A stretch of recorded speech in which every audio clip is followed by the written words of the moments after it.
عام آدمی کو بہکانے دھوکہ دینے کے تعلق سے کچھ اس طرح کی باتیں بھی بیان کی جاتی ہیں کہ یہ جو خاتم کا لفظ جو ہے اس سے مراد مہر ہے، جیسے ہم آخری کہہ رہے ہیں، اس سے مراد مہر ہے، اور یہ ہے کہ سرکار صلی اللہ تعالیٰ علیہ وآلہ وسلم اس جو انبیاء کرام ہیں ان کے تعلق سے مہر فرما دیتے ہیں، تو یہ جس پہ مہر فرما دیتے ہیں اس کو نبی کے طور پر بیان کیا جاتا ہے۔ تو اب ایسی کو بات کر کے کسی کو اپنے عقیدے سے بہکانے کی بھٹکانے کی کوئی کوشش کرے تو اس کو آپ کس طرح ارشاد فرمائیں گے؟ اس سوال کے کئی پہلو ہیں۔ اس میں پہلی بات تو یہ ہے، لفظ خاتم، خاتم النبیین، اس کا جو یہ معنی ہے کہ اس کا مطلب یہ ہوا کہ جس کی مہر سے نبی بنتے ہیں۔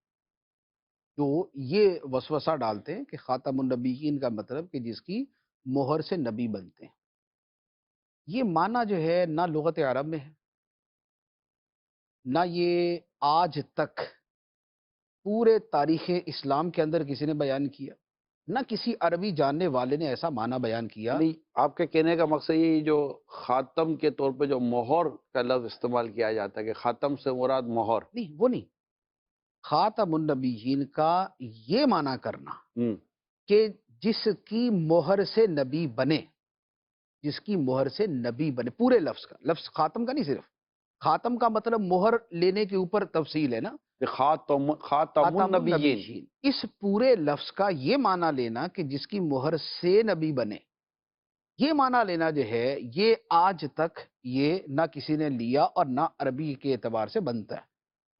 جب کسی لفظ کا وہ معنی لیا جائے نا جو 1400 سال میں کسی نے نہ لیا ہو، صحیح۔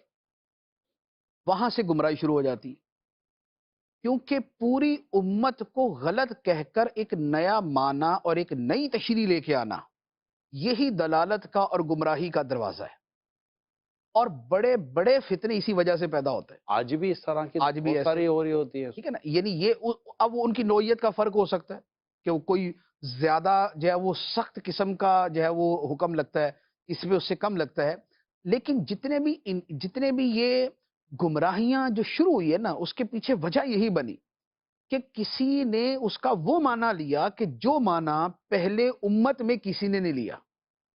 تو خاتم النبیین کا یہ معنی لینا جو ہے، یہ معنی لینا چونکہ غلط تھا کہ وہ کہ جس کی مہر سے نبی بنے، تو لہذا اب جو ہے نا وہ اس کا معنی لینا کسی اعتبار سے بھی درست نہیں بنا، ایک بات۔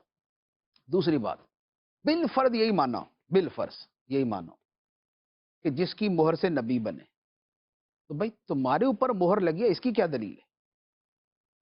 اگر اس کا یہی معنی ہے کہ آپ وہ ہیں کہ جن کی مہر سے نبی بنتا ہے، تو یہ معنی کسی فرض کے طور پہ، ہم فرض باطل کے طور پہ ہم لے لیتے ہیں، تو اس میں جس نے دعویٰ نبوت کیا ہے، مرزا غلام قادیانی ہے یا دوسرے تیسرے ہیں، تو تمہارے اوپر مہر لگی ہے، اس کی کیا دلیل ہے؟ اس کی تو پھر کوئی دلیل نہیں ہے، تو تمہیں اس معنی نے کیا فائدہ دیا؟ تو تمہیں تو پھر بھی فائدہ نہ ہوگا۔ دوسری بات، تیسری بات یہ ہے، خاتم النبیین کا جو لفظ ہے، لفظ خاتم، اس کی اضافت ہے النبیین کی طرف۔ النبیین ایک گروہ ہے، ایک جماعت ہے۔ عربی زبان کا قاعدہ ہے کہ جب لفظ خاتم کو ایک قوم، ایک گروہ، ایک جماعت کی طرف اس کی اضافت کی جائے تو اس سے مراد آخری ہوتا ہے، پھر وہ ختم مہر والا معنی نہیں دیا جاتا، بلکہ آخری ہی کا معنی وہاں پر لیا جاتا ہے۔ تو لہٰذا جو اسلوب عربی ہے، جو زبان عربی ہے، اس کے قاعدے کے اعتبار سے اس کا معنی ہی یہ بنتا ہے سارے نبیوں کے آخر میں آنے والے۔ یہ تیسری بات۔ چوتھی بات یہ ہے کہ بالفرض اس کا وہی والا معنی لے لیں کہ اس کا مطلب ہے نبیوں کی مہر، ایک ہے، ایک وہ تھا کہ جس کی مہر سے نبی بنے، ایک ہے نبیوں پر مہر، نبیوں کی مہر، خاتم النبیین۔ خاتم النبی۔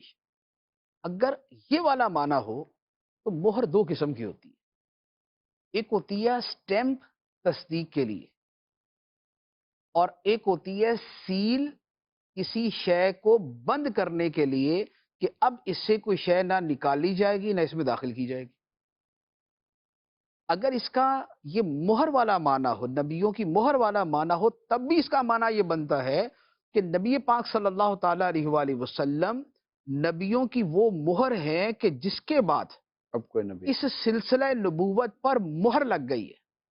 اب جو نبی پہلے سے ہیں ان میں سے کوئی نبوت سے خارج نہیں ہوگا، اور جن کو نبوت نہیں ملی تھی تب تک ان میں سے کوئی اس سلسلے میں داخل نہیں ہوگا۔